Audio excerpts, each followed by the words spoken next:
Hello, everyone. We will be starting our Q3 briefing session in a few moments. While we give our audience a chance to tune in, let me share a few operational notes. We hope to make this an interactive session today, so feel free to send in questions throughout the presentation. Direct them in chat to Cindy Wen, the BWWC Director of Engagement. They may be answered immediately or brought up later during Q&A, but we'll try to get to them all. Please note that this program will be recorded and it should be on our website, maybe by this afternoon, definitely by tomorrow. And finally, I want to thank the generous support we get from our anchor signers, Arbella Insurance Group, Mass General Brigham, Mass Mutual, Putnam Investments, State Street, and Red Hat. Their support is what allows us to bring you programs like the one today. And we will start in about a minute.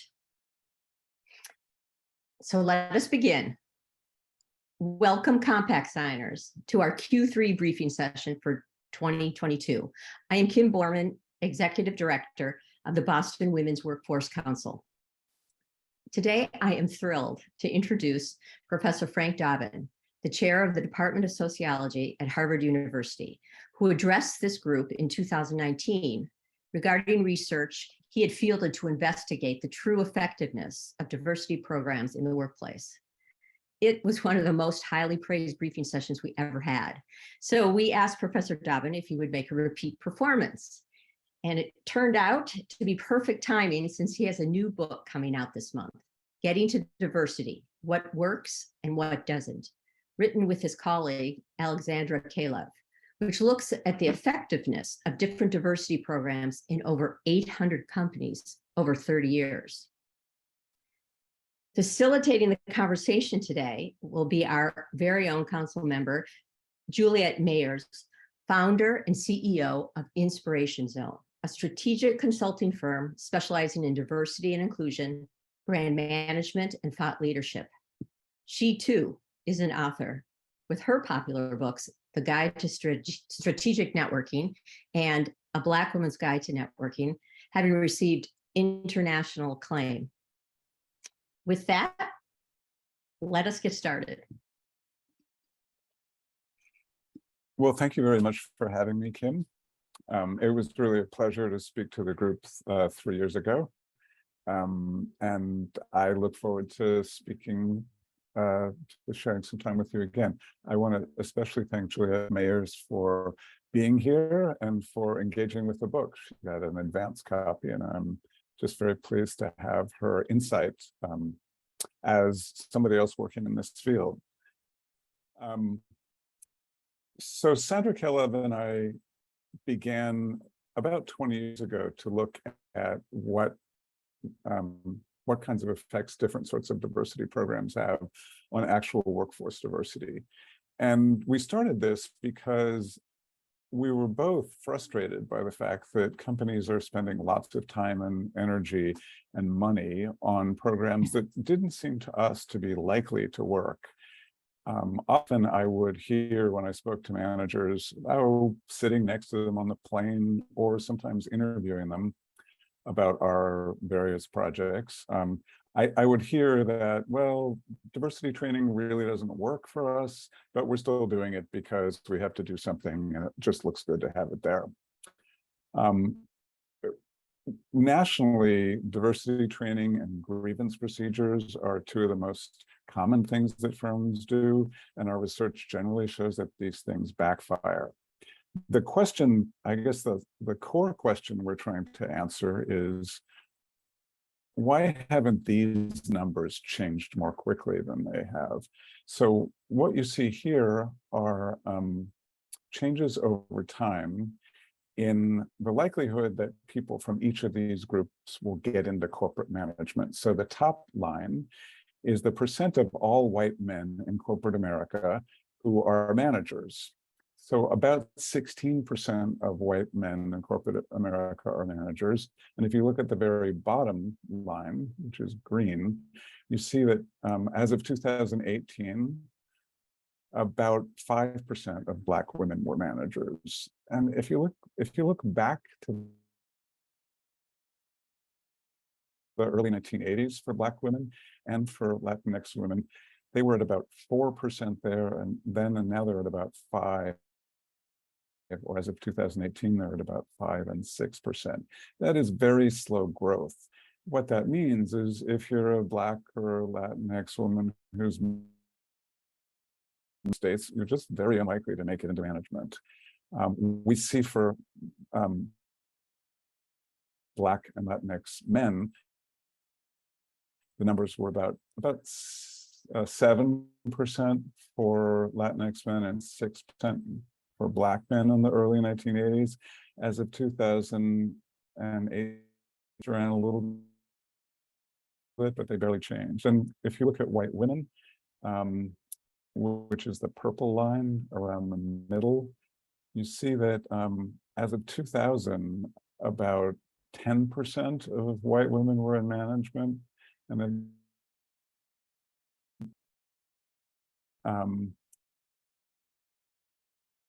11% were in management. So we're kind of stuck. We're not moving all groups into management the way we expected they would be moving into corporate management by this time.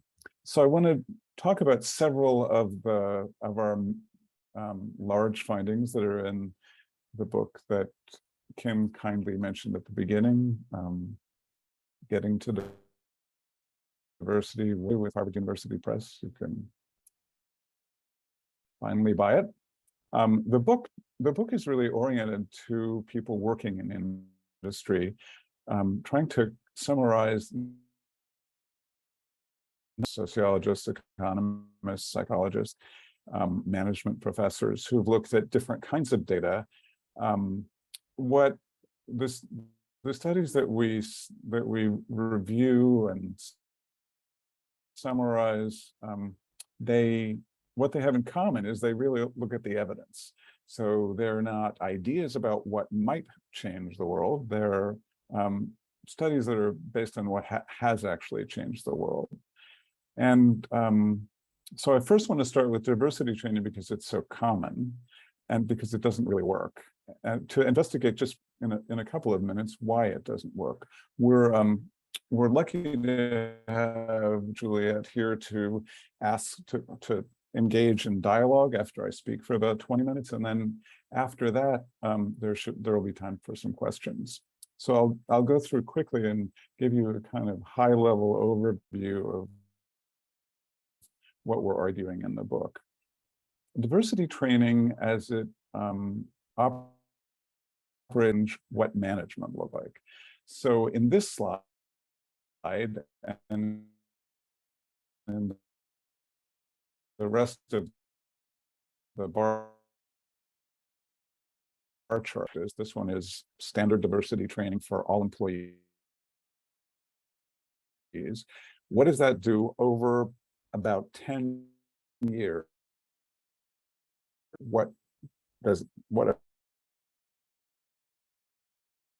And here we look at 8 groups. We're going to look at the same 8 groups in all the slides in the same order. And here, one statistically significant effect and decrease of this sort doesn't work. And one of the reasons is the characteristics of training that are most common. So many employers begin training with information on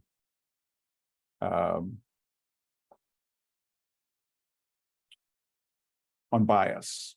So many employers start training with information about implicit bias and how we all have implicit biases. So trainees are told that they're biased. And then most trainings also contain information on what the law regulates, what the law prohibits, what you can't do or say as a manager.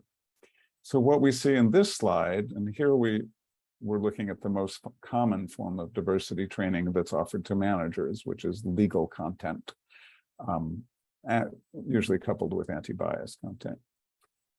And what we see here is that legalistic diversity training for managers has only adverse effects. What's worrying here is that this is the most common kind of training you find in firms. The good news, though, is that when firms completely avoid, so we're seeing only negative effects, statistically significant negative effects for any of the historically disadvantaged groups. The good news, though, is if you don't mention the law, but only cover the importance of cultural inclusion for management, how important it is to be inclusive in firms, we see only positive effects here for historically disadvantaged groups. Here we see positive effects for Black men, Latinx men, and Asian men. So there is hope for diversity training. The problem is that and most employers offer the wrong kind of diversity training.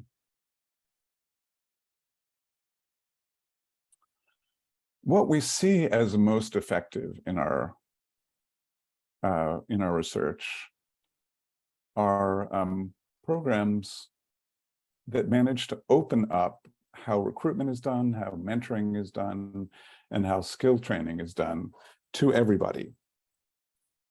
So the problem with recruitment at most firms is large public and private universities, often in their area, but they don't visit the universities that are most likely to have Black students, or most likely to have Latinx students, or Asian American students for that matter. So when firms start to target also not only places like Harvard or the University of Michigan, but also places like Howard University or Spelman, or the University of New Mexico, which has a large Latinx population, they see pretty significant effects in fairly short order. So here again, we're looking at the effects of a new program, targeted recruitment, and we're really just comparing firms before and after. So what happens after they install targeted recruitment to the management workforce? And here we see that for 6 of the historically disadvantaged groups, we see pretty big bumps in their representation in management, net of everything else. So this is just the effect of having a targeted recruitment program. Another way to open up recruitment is to put in a referral incentive program, so that it isn't just the top executives who are referring their nephews and teammates and college friends. It's everybody up and down the ranks. So here we see it that referral incentive programs have pretty significant positive effects for 5 of the 7 historically disadvantaged groups. So this is just opening up how referrals work so that everybody in the firm can offer a referral. It's opening up how recruitment works so that you're going to colleges where you're more likely to find people of color. Mentoring in most firms is still informal. So here we're looking at formal mentoring programs that encourage women and people of color to ask for mentors. And here we see quite large positive effects on 5 of the 7 historically disadvantaged groups.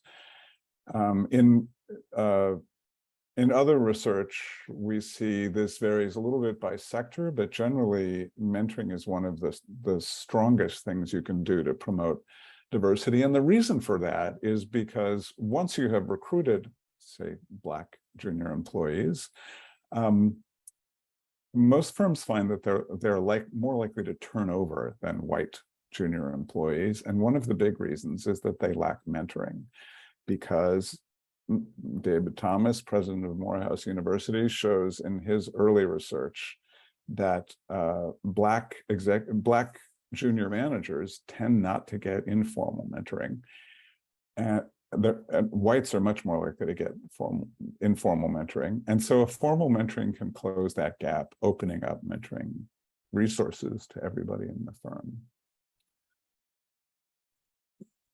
Another thing that happens informally all too often is training for supervisory and management positions. So often somebody who is a manager will train somebody they've gotten to know.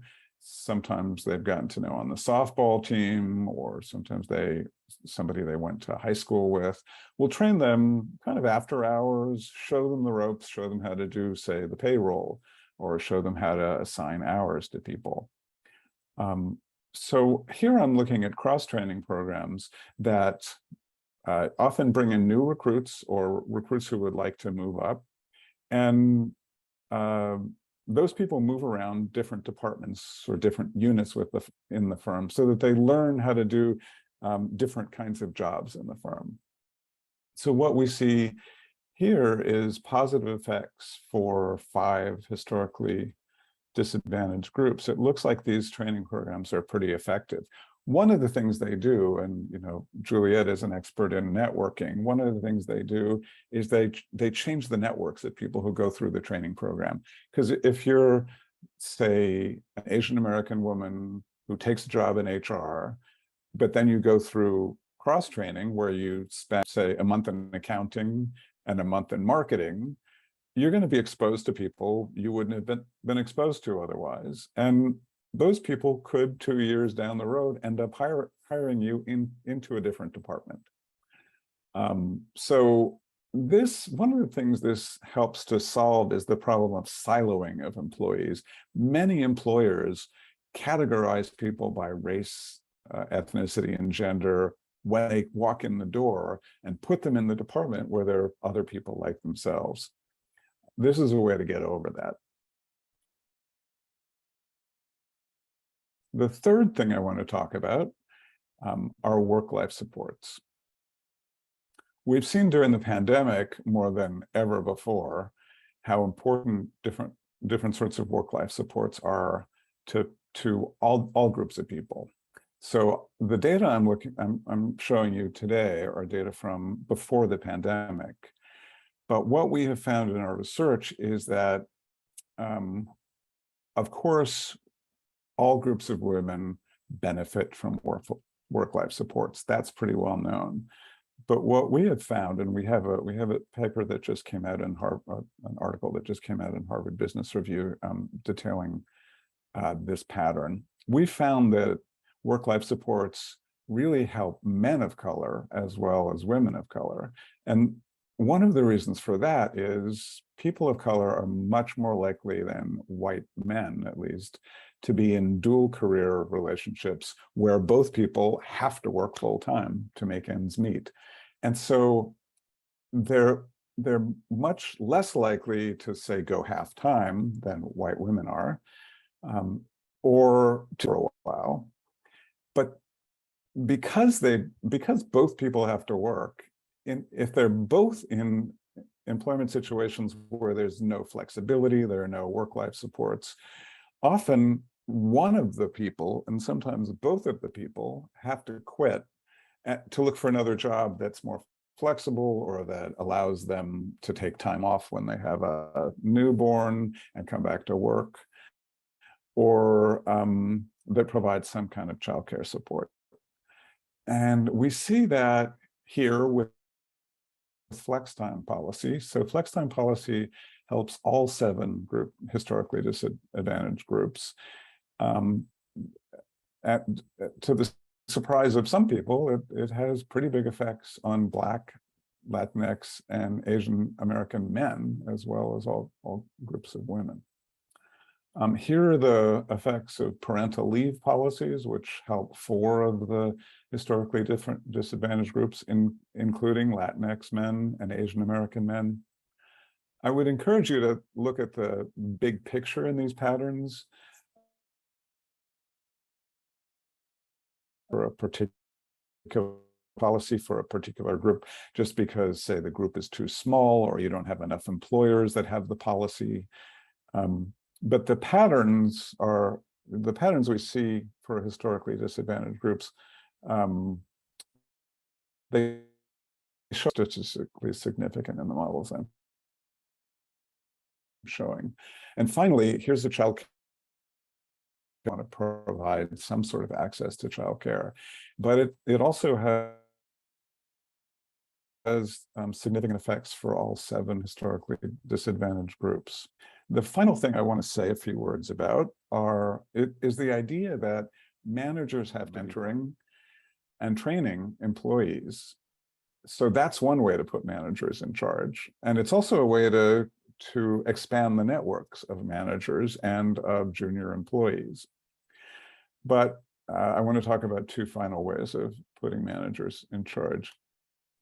It really helps to have a diversity manager in a firm. So the effects we see here are net of all of the effects of everything else I've been talking about, and many other programs that we examine. We put all of these things into the same regression model. And so we're able to figure out, in this case, that managers have an add-on effect even beyond the programs that they've put into place. And this shows pretty big, significant effects for 6 of the 7 historically disadvantaged groups. And then finally, there's nothing you can do that works quite as well for getting managers involved as putting in a diversity task force. And that's because task forces are staffed by regular line managers, usually people higher up in the hierarchy, who come from different departments, look at the data, try to figure out why progress is so slow. They'll look, the first slide I showed, they'll look at data like that for their own firm. And task forces brainstorm for solutions and then take the solutions back to their units. Here we see large positive effects for all 7 historically disadvantaged groups. And as with diversity managers, these effects are added to the effects of the programs they put in, like mentoring programs or work-life programs. So if firms really want to change what their workforces look like, and you can see from the first slide that change has been very slow for most groups, they need to rethink how diversity training is done. But they also need to open up recruitment, mentoring, and training programs so that everybody gets access to jobs in the firm, to mentoring, and to training that can allow them to move into better jobs. And they really need to democratize work-life programs. And the reason I say democratize here is, in most firms, if you're the right-hand man or woman of the CEO and you have a work-life challenge and the CEO depends heavily on you, they'll figure out a way to keep you by giving you the kinds of supports you need for your home life. Most firms have some kind of informal work-life programs, especially for key employees, but those programs aren't open to everybody because they're not formalized. So finally, putting managers in charge seems to be super effective. So that's been my 20,000-foot overview of our findings. I'm going to stop sharing the screens and turn it over to Juliette. Terrific. Thank you, Frank, for that insightful research, and congratulations on your new book and all of the success that you've had to date. You know, when I looked at the research and in thinking about your topic, right, in terms of diversity education, I call it education, and I have to say, as somebody who actually is a diversity and inclusion consultant myself and does training, I absolutely agree with you. And a lot of it has to do with, and people who know me and my work know that it's very much aligned with your thinking, in that if you're not approaching it holistically, right, or you know, I think you refer to it more as democratizing, it's very possible that your efforts will fail. You can't just go take a class and think you're all set and the world will be better. Your biases will be gone and everyone will be great. So My question for you, though, is your data looked at 1971 to 2018. And as you mentioned in your comments, a lot has changed in terms of, both the global pandemic that we're in, and of course the racial reckoning that's going on. And so I'm wondering, have you had an opportunity to look at recent trends or any indications in terms of, are things getting better? Are there any advances for the people of color and disadvantaged groups that you looked at? The data that are out so far are pretty disappointing. Data, for example, on unemployment. In general, women and people of color lose out in times of crisis. Big losses in employment during the Great Recession, for example, much larger than whites, even within the same job category. So women and people of color are more likely to lose jobs during hard times, and they take longer to find new jobs. And the pandemic was no different, unfortunately. The pandemic also differed because there were a lot of frontline jobs in service industries, for example, that just disappeared, many of which haven't come back in New York City, for example. So unfortunately, I think when we get the data extending the trend you saw on our first slide, the feds haven't released them yet. I think things will look worse. Oh, well, that's disappointing, but I can't say it's you know when you were showing the data initially in terms of women and people of color, even though I know this to be true in my own experience, it's still, there's this side of me that's okay. There's got to be some positive glimmer, right? So I continue to be hopeful, but thank you for sharing that.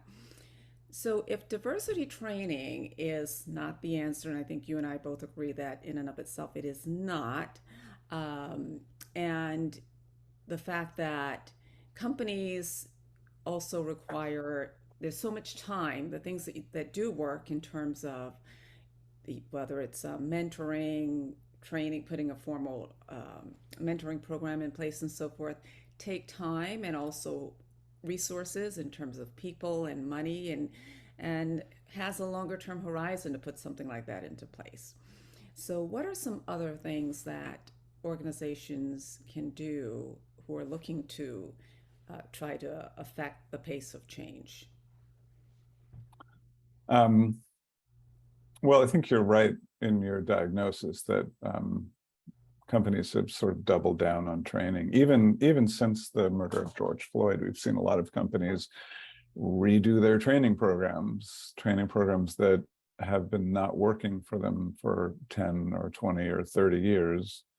And in many companies, they've already redone them, like rebuilt them 3 or 4 times. And the new versions don't necessarily do any better. Although I think our research points to stay away from the law. Don't think you have to convince people that they're biased, because that's not going to make them happy. And people really resist the message that they're biased. Mm-hmm. And so I'm just like, don't feel you have to convince people that they're biased. Send them to a historically Black college and let them come back and say, wow, there were some amazing people there. Why didn't we recruit there last year?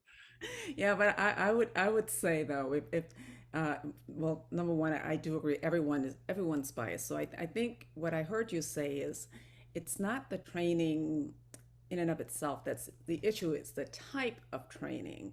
And if I understand you correctly, the separation of the legal aspect of, this compliance mindset is what I call it, versus understanding cultures, understanding that the fact that every single one of us, including people of color, are biased, and approaching it from a cultural inclusion standpoint versus what I refer to as demonizing people. And so I do think that distinction does really make a difference. And you mentioned it, but I wanted to point it out because I think it's not that all training is bad. It's that when you focus on this compliance mindset and try to play on people's guilt without providing a holistic approach, it really does backfire. So, Yeah, absolutely. And I, we find clearly that cultural inclusion training offered to managers seems to make them better managers because it clearly is increasing retention of white women and all groups of people of color. So it clearly can work. I do think, though, when you started out with the term holistic approach, and I just think too many firms do that, and then they do some other things, but the other things they do badly. And how you recruit people really matters. So if you don't do that well, like for example, they'll have a referral incentive program, but only for the top 10% of jobs, the 10% that are hardest to fill. yeah. Well, you're not going to get frontline workers who might be new immigrants referring their friends because they don't know anybody who could be the CFO, for example. So, I mean, a lot of times when companies do implement these programs, they don't think about how do you do this to maximize democratization of the career system. That's one way we talk about this. So I think cultural inclusion training is part of, part of a holistic solution, but firms don't seem to be doing it very often. They seem to want to just do the legalistic training because they're, it's often motivated by the fact that they've been sued. And so they want a training that will protect them from lawsuit. Although between you and me, judges and juries don't accept training as inoculation. That doesn't inoculate you from paying damages. So.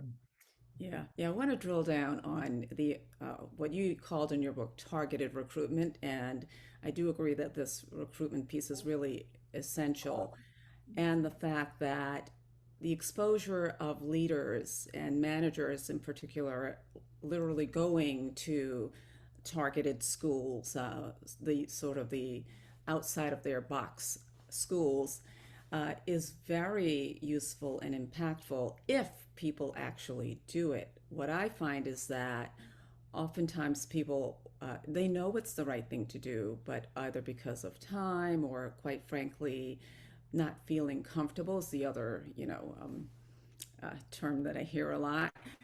And so I'm curious if in your research and in looking at the organizations who have done it well, how did people talk about that?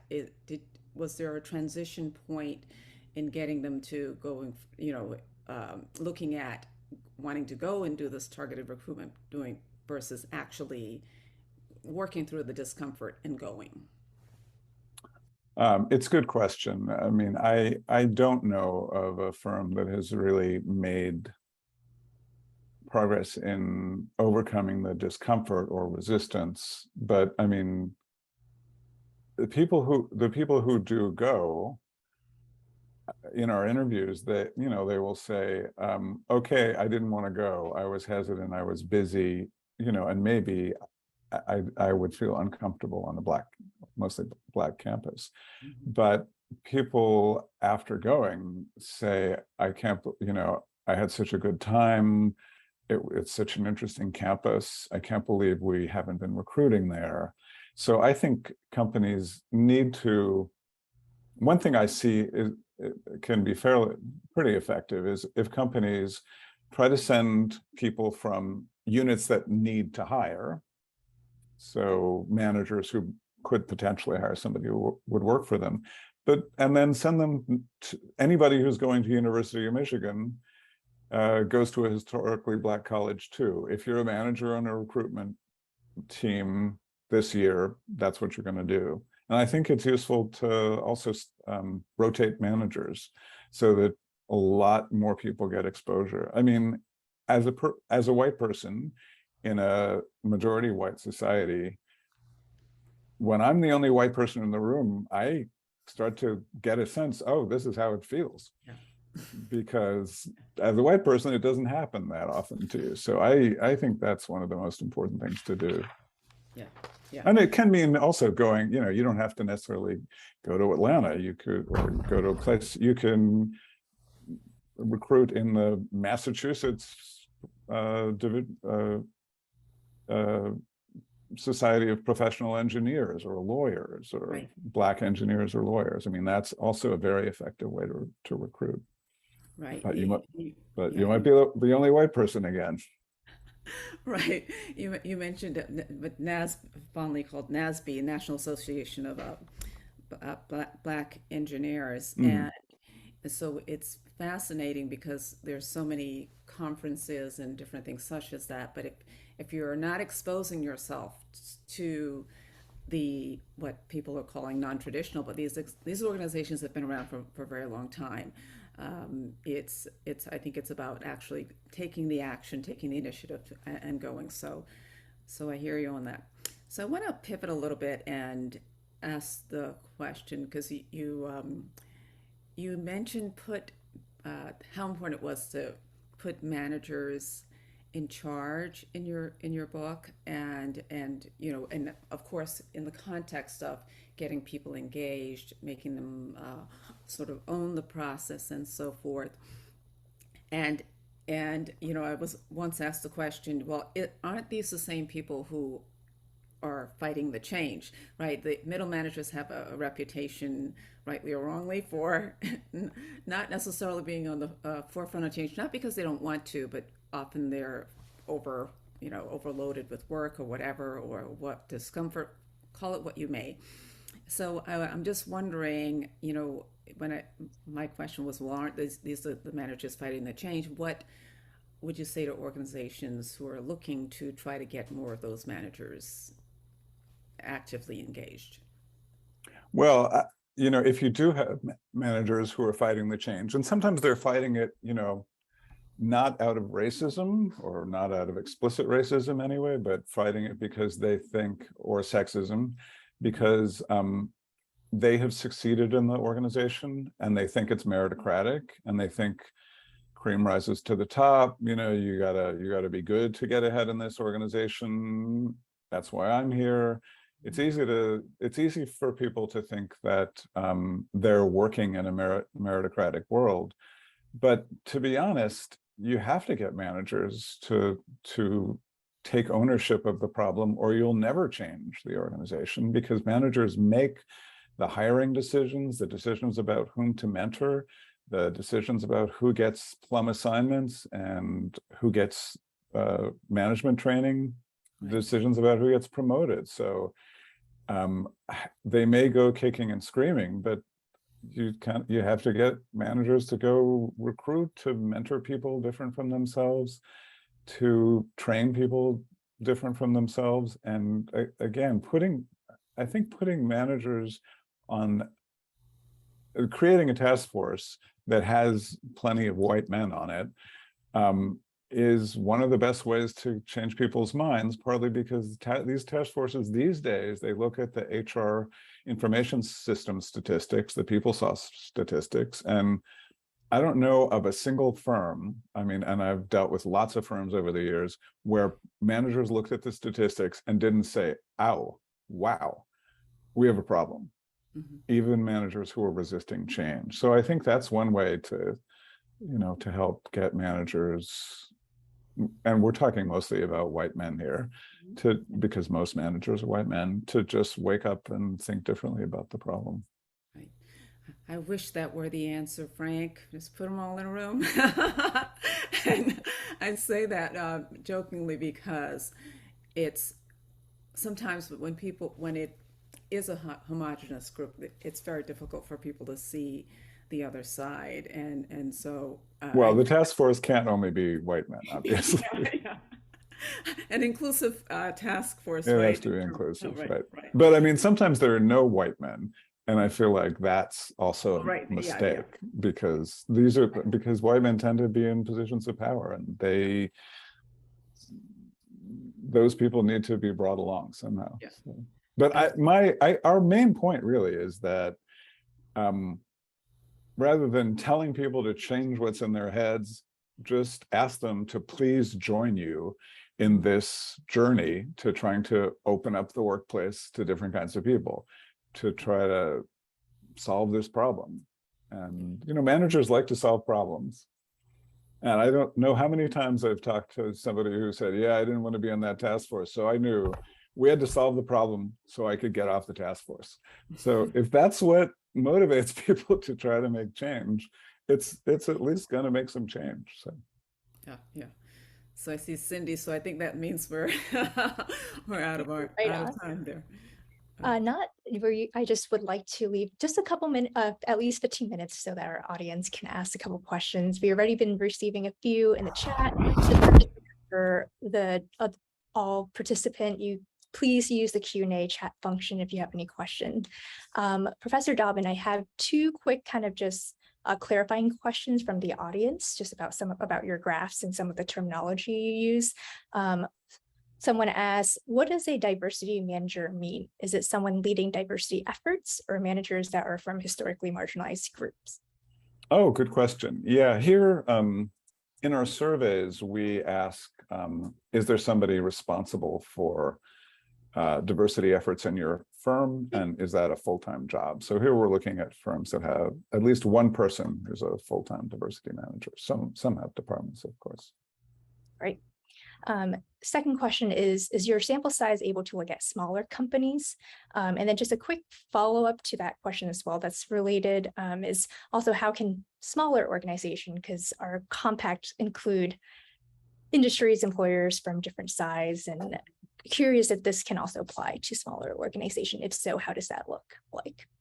So we have organizations with as few as 50 people in them.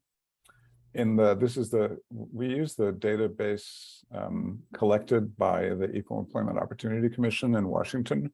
The forms if you're a HR manager, you'll be familiar with the EEO-1 form. The form you fill in every year is confidential, but scholars can access those data. So anyway, they have firms with as few as 50 employees.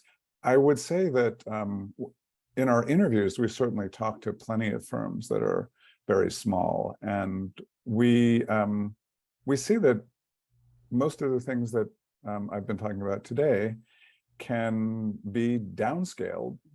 You can have 20 people in the firm, and you can have a mentoring program.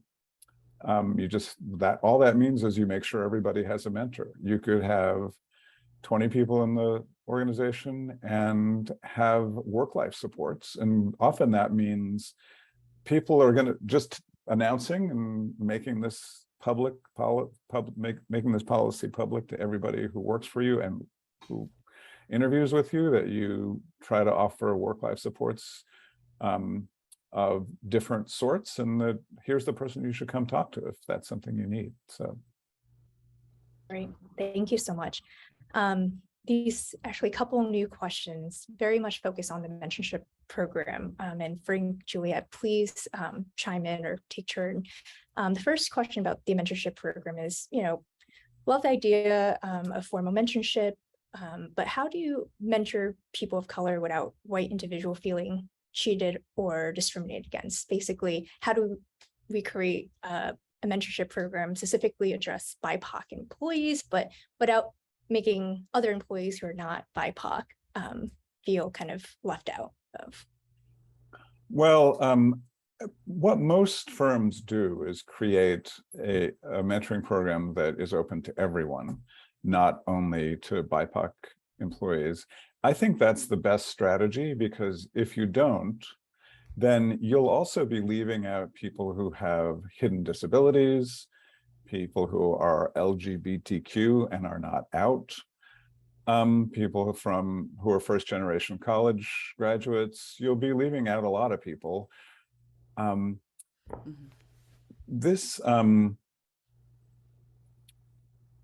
this problem that white people can feel left out or can sometimes be angered, it's one of the reasons that David Thomas suggests having a formal mentoring program open to everybody, because I think the flip side of that is whites often ask for mentoring when there's no system in place.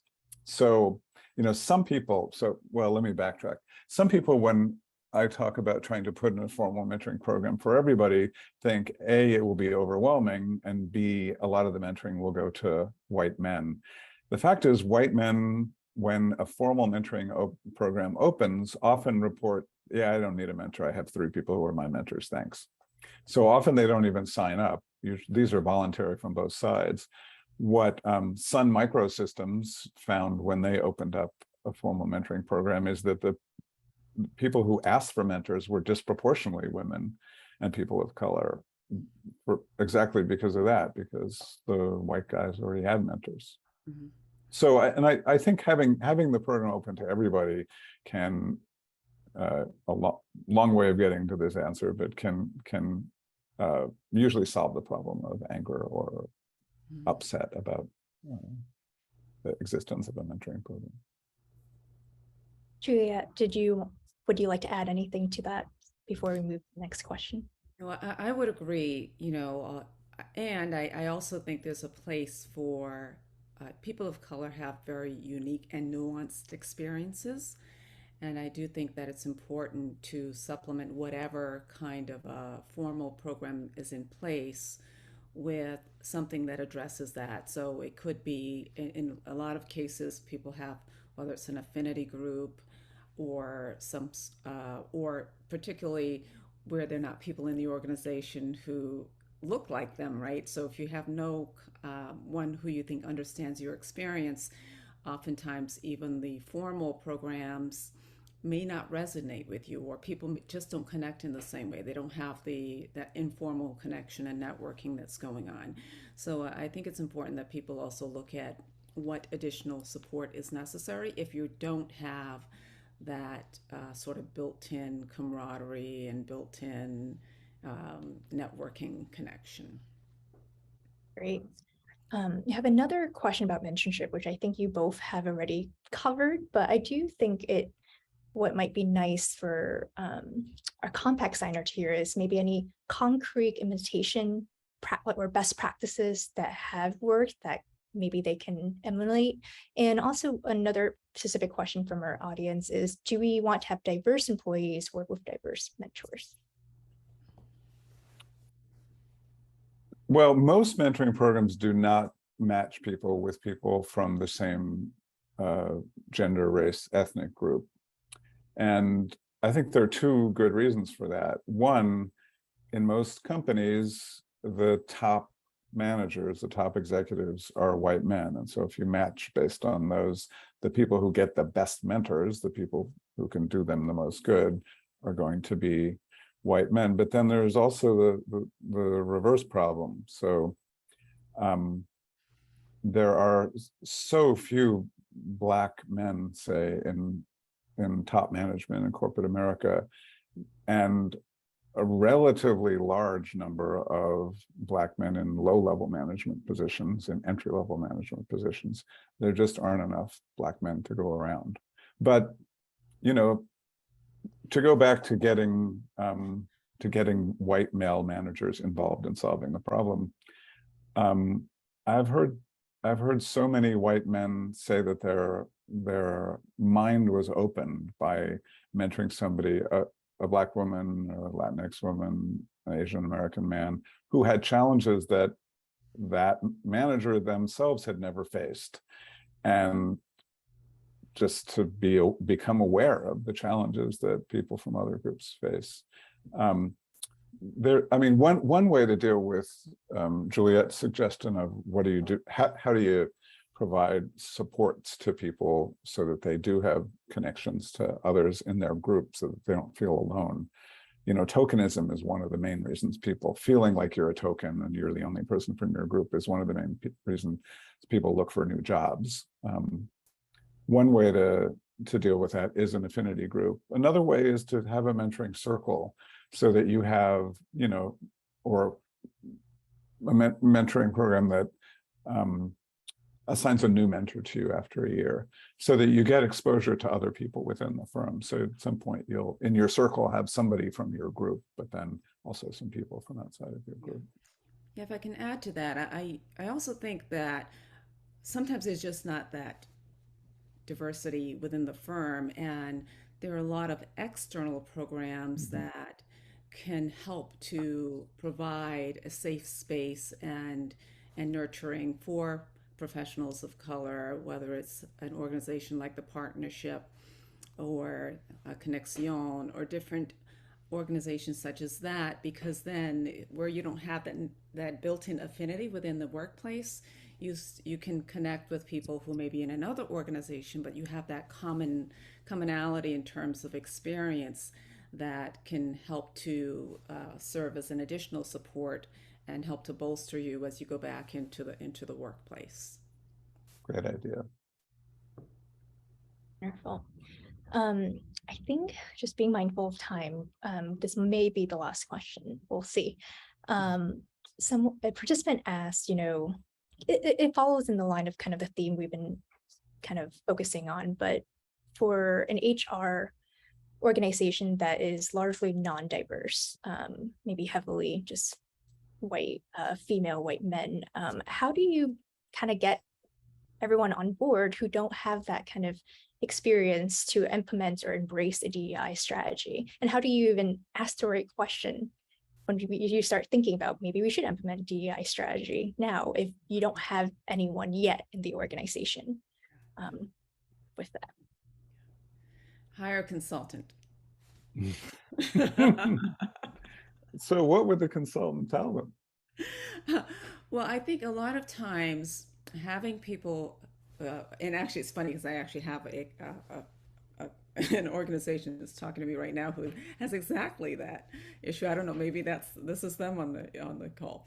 But what I would tell them is first, make sure you spend the time on yourself, looking inward in terms of what is your why, and making sure that the internal team has some context for why is it that they're, how can they cultivate a welcoming environment before even bringing anyone into that, and a consultant can help them organize. You should have a strategy. My big thing about all of this is that, and it goes back to your point, Frank, in terms of having a holistic approach, not just bringing people in for the sake of a one and done thing, but if you really want to truly have a diverse and inclusive culture, you have to change the culture, not just have tokenism or just bring new people into the team if the environment isn't right. And so helping people understand what questions they need to answer, and also giving them a perspective on what the experiences are for people who they may be trying to attract, could be very helpful in a lot of cases. Frank? Great advice. I think it is especially hard to change organizations that are mostly white female, because it's easy to think, well, we're mostly female, so we're okay. And also to think that we won't discriminate against women from other groups. But I mean, part of our point in the book is that it's not only individual level discrimination that causes us to reproduce the patterns of hiring and promotion that have existed in the past. It's that we're not trying to do things differently. So we're still recruiting from the same groups. Most companies and most universities hire most people through network contacts. And so if you are mostly white and female, you're probably going to be hiring mostly white females. I mean, the question had something about we will change eventually, but you may not change eventually. That can go on forever. And unfortunately, if we think that bias is the main problem at the individual level and we have to change that, the problem is that your biases change through exposure to other people. Juliette's point in her networking work, you've got to be exposed to people from other groups. And so if you don't change the organization, it's a chicken and egg problem.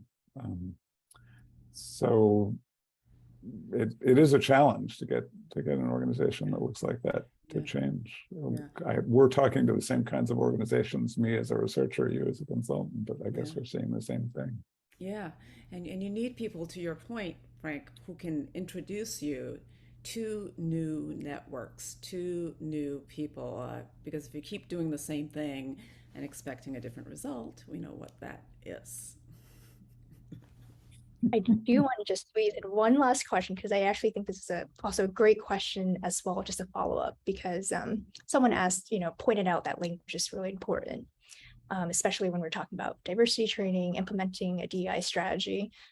So the question is, how do you recommend kind of addressing this challenge where individual participating in these conversations might be afraid of using certain language wrong or certain or phrasing things wrong unintentionally.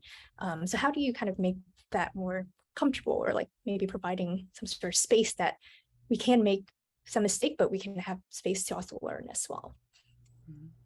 That sounds like one for Juliette. Well, I have to say, you have to, how you set the context is really important. And, my clients know that guiding principles are the first thing I go over when we're talking, and that's inviting people to have a conversation without judgment, and so assuming positive intent and not operating in a weird way. The person's going to be demonized if they use the wrong word or say something not quite right. If you have that level of anxiety, people are just not going to open up, and you're not going to have a candid conversation, which is really what you need to have. So, yeah. I would echo that. The same applies in teaching.